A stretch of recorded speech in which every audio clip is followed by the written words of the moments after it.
खूबसूरत अंदाज में सजाए गए ये है सौगात कोयचा। सौगात कोयचा में बादाम, चलगोज़ा, पिस्ता, अखरूट, किशमिश, इंजीर, काजू, चुआरे, खुरमानी व दीगर खुश्क मेवजात शामिल है। सर्दी की शिदत में इजाफा होते ही सौगात कोयचा की मांग बढ़ गई। यहाँ पे लोग बहुत ज़्यादा आ रहे हैं सर्दी की वजह से। अभी हम लोगों को सीजन है, माशाल्लाह माल अच्छा बिक रहा है, बहुत ज़्यादा बिक रहा है। खुश्क मेवजात के खरीदारों का मानना है कि सर्दी के मौसम में अपनों और दोस्तों को सौगात कोयचा से बेहतर कोई और तोहफा नहीं दिया जा सकता। घर के लिए ये लेके जा रहा है ड्राई फ्रूट। जितने मेरे दोस्त हैं उसको थोड़ा तोहफा भी देगा इधर का। बादाम लेने, अखरोट लेने और ये काजू लेने आया हूँ, क्योंकि इसी चीज़ों से सर्दी ख़त्म होती है। अपना तो बंदा हर जगह में खा सकता है, लेकिन यार दोस्त के लिए जो है ना, हम लोगों ने बादाम भी लिया है, काजू भी लिया है।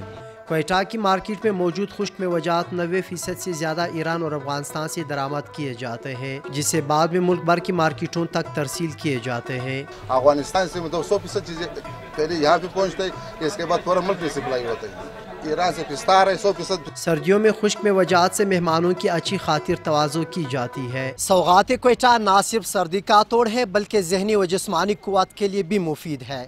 कैमरामैन अब्दुल वहीद के साथ हफीजुल्लाह शिरानी, डॉन न्यूज़, कोयटा।